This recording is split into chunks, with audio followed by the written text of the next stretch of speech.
Assalamualaikum warahmatullahi wabarakatuh. Nama saya Muhammad Alim, NIM 191020103. Mohon maaf sekali Ibu, di sini saya tidak memakai probandus atau orang lain yang membantu saya, dikarenakan di rumah saya cuma ada mama saya sendiri. Adik saya nggak ada, terus tetangga juga untuk diminta bantuan agak susah. Jadi kalau minta bantuan orang tua kayaknya agak tidak sopan. Jadi akan saya jelaskan saja pemeriksaannya melewati apa saja. Terus insya Allah untuk praktek di lapangan insya Allah bisa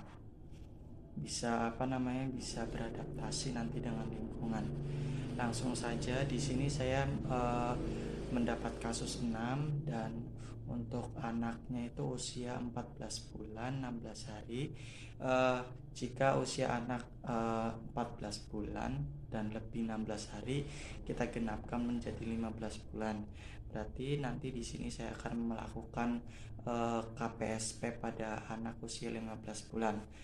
Yang pertama, alatnya ada kubus dan juga ada kismis. Yang pertama, berikan kubus pada anak. Terus apakah anak bisa menyatukan kubusnya? Kalau di kasus itu anak bisa mempertemukan dua kubus. Lalu yang kedua, apakah anak bisa mengambil benda kecil yang ada di lantai seperti kismis atau juga yang kecil-kecil, benda kecil itu kacang. Kalau di kasusnya tidak dijelaskan, tapi kayaknya insya Allah bisa. Terus selanjutnya, apakah anak bisa berjalan sendiri atau berpegangan?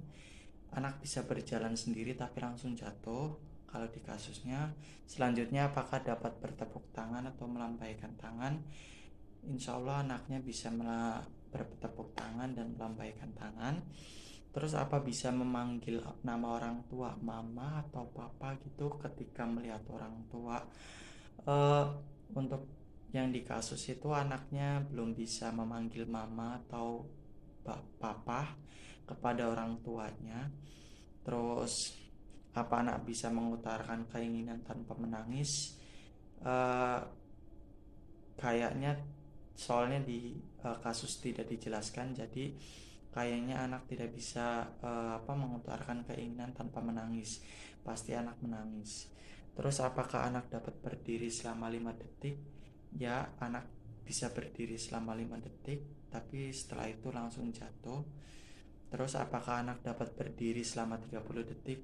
Ya, jawabannya tidak, karena di kasus anak kalau berjalan langsung jatuh. Jadi untuk berdirinya pasti tidak lama. Kalau 5 detik mungkin bisa. Terus apakah anak dapat mengambil sesuatu di lantai lalu berdiri lagi?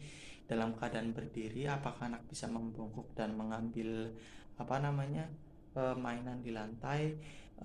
Untuk di kasus kayaknya tidak, karena anak untuk berjalan saja dia masih jatuh lagi, dan untuk berdiri juga tidak lama. Jadi untuk mengambil barang atau benda pada saat anak berdiri lalu mengambil dan berdiri lagi itu tidak bisa.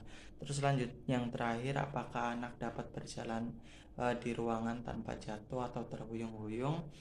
Anak bisa, kayaknya tidak, karena uh, untuk jalan saja langsung jatuh dan terhuyung-huyung juga kalau dipaksakan untuk jalan. Oke Ibu, saya minta maaf sebesar-besarnya karena hanya seperti ini video saya. Wassalamualaikum warahmatullahi wabarakatuh. Harap maklum ya Bu.